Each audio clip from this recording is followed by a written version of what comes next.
فنان سراج عبد علي من الكوت فنان فطري وعشق الرسم منذ الطفولة مع الزميلة ابتسام الصافي. من السدة ومناظر مدينة الكوت الجميلة نهل الفنان سراج عبد علي من بيئته أعماله الفنية، فحمل ريشته منذ الطفولة لتكون انطلاقته الأولى في الرسم. أول ابتدائي تأثرت بأخوي الكبير. تعرفين قبل العوائل تجتمع بمكان واحد خاصة في الصيف في الفصل الشتاء، فتحفيات بالبيت، فطلبت من عنده أن يرسم تحفية. بوقتها كانت غزالة من إبراس أو نحاس، فرسمها ودخلت. هذا أعتبرها البذرة الأولى لعشق الرسم.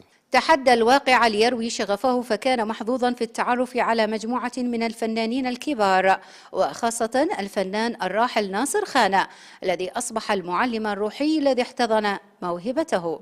انتقلت للأول متوسط، تفاجأت بعدد من الرسامين مكلفين بأعمال محافظة واسط. أنا بصراحة محظوظ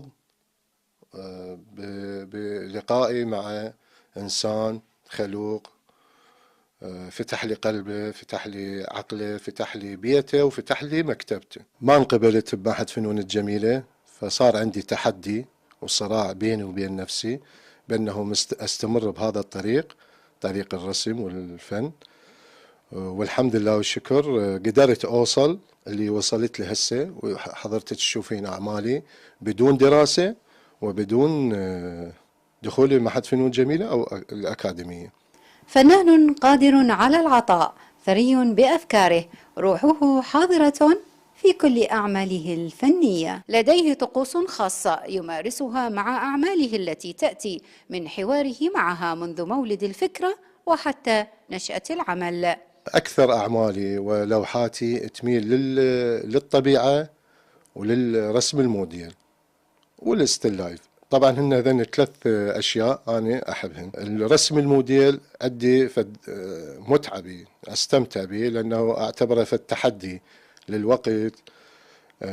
كتلة مجسمة تضيفها ترسمها على سطح. الطبيعة أعتبرها فد درس رياضة للرسام، لأنه تحتوي على كثير من الألوان.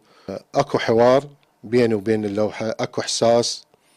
اللوحة أحس بها يعني تحتاج من عندي الألوان الباردة الحارة، فعلى طول مستمر يعني تحدث مع اللوحة. من الكوت لبرنامج صباح الخير يا عراق، ابتسام الصافي.